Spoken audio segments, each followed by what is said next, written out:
Now for this question, पहले तो यार बार बार बोल रहा है सब्सक्राइब करो, मैक्सिमम टू मैक्सिमम शेयर करो।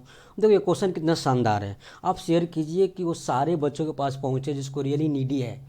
वो बच्चे नीडी है इस टाइप का सॉल्यूशन देखने के लिए, उसको चाहिए। तो क्वेश्चन क्या बोला है कि शानदार वाला क्वेश्चन ये भी है जेई मेंस के पर्पज से। Let F of X be a positive function such that the area bounded by the curve y equal to F of X comma Y equal zero, that means X axis from X equal zero to X equal to A. Limit दे रखा है। इस बात का meaning क्या है कि हम एक्स एक्सिस के रेस्पेक्ट में इंटीग्रेट करेंगे रिक्वायर रीजन के एरिया फाइंड आउट करते समय। लिमिट जीरो से ए मालूम है, एज पॉजिटिव, और रिक्वायर्ड एरिया क्या दिया हुआ है E T power minus A plus four A square plus A minus one डाइट equal to sorry minus one square unit. Then the differential equation we have to form whose general solution is y is equal to c1 f of x plus c2 where c1 and c2 are arbitrary constant।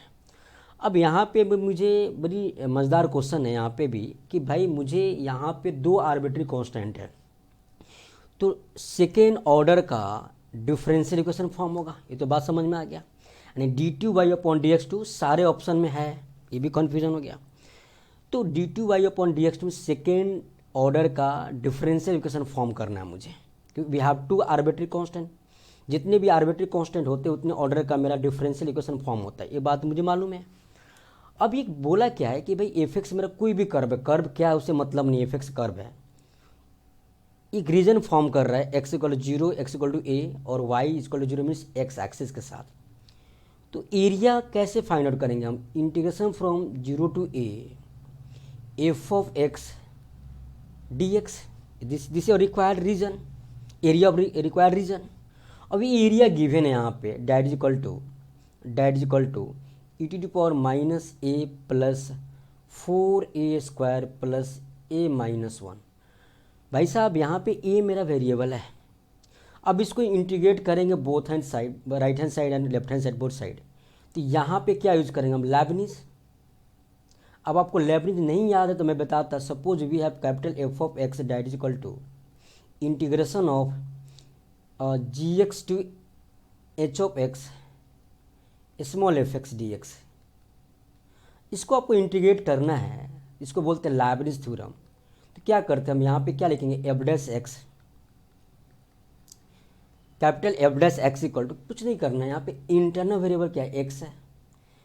तो internal variable के place पे upper limit रखना है पहले, फिर upper limit का DC minus फिर क्या रखना, लोअर लिमिट यानी F of G of X into lower limit का डीसी। ये मेरा this is called Leibniz rule या डिफरेंशिएशन ऑफ इंटीग्रेशन। तो यहाँ पे अगर मैं डिफ्रेंशिएट करूँ तो क्या आएगा मेरे पास, एफ ऑफ ए, क्योंकि ए वेरिएबल है और ए का डी सी वन, और एफ ऑफ जीरो तो ठीक है बट जीरो का डी सी क्या होता है, जीरो, तो माइनस के साथ यहाँ जीरो आ जाएगा। And that is equal to E के पावर माइनस यानी माइनस ऑफ ई के power minus A plus eight into A plus one.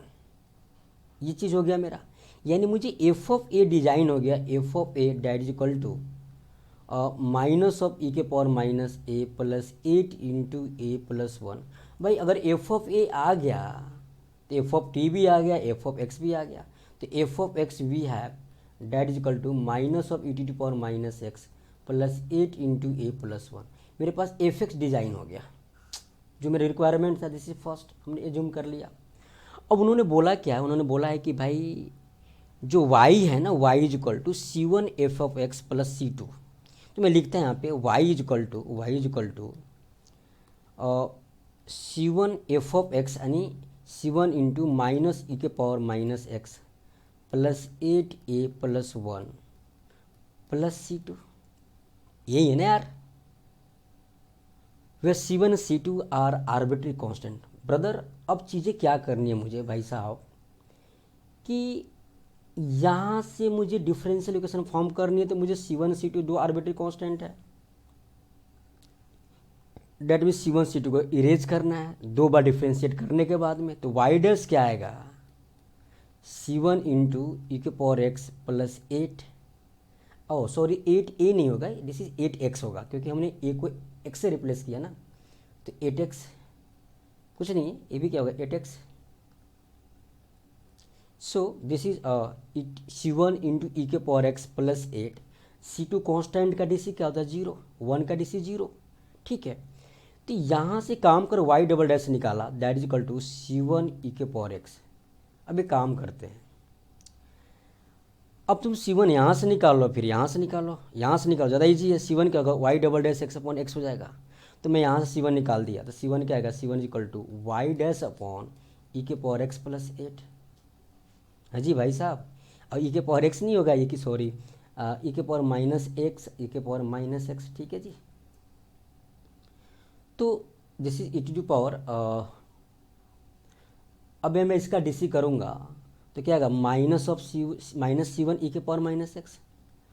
अब एक काम करते हैं, from where we have to write, हमको C1 इरेज करना है, तो y double dash X equal to minus Y dash upon E के power minus X plus 8 into ई के पावर माइनस एक्स। अब इसको सॉल्व कर दो ना, बस खत्म, कुछ नहीं करना है। तो y double dash that is equal to minus of Y dash upon 1 upon E T power X means 1 plus E के पावर एक्स इंटू 8, ये डी आर हो गया, और एन आर में क्या है, ई के पावर माइनस एक्स इंटू ई के power X, this is 0। So that is equal to minus of Y dash upon 1 plus 8 ई के पावर एक्स।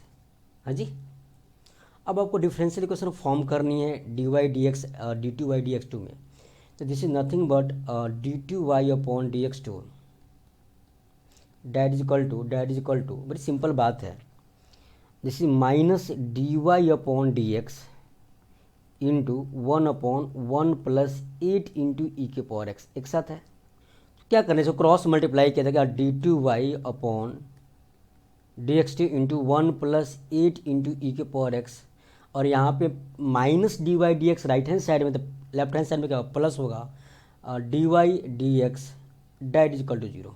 सो कौन सा ऑप्शन राइट है यहाँ पे देखते हैं, d two upon D x two 1 plus 8 ई के पावर एक्स, 1 प्लस 8 ई के पावर एक्स, यहाँ plus, option B is correct option.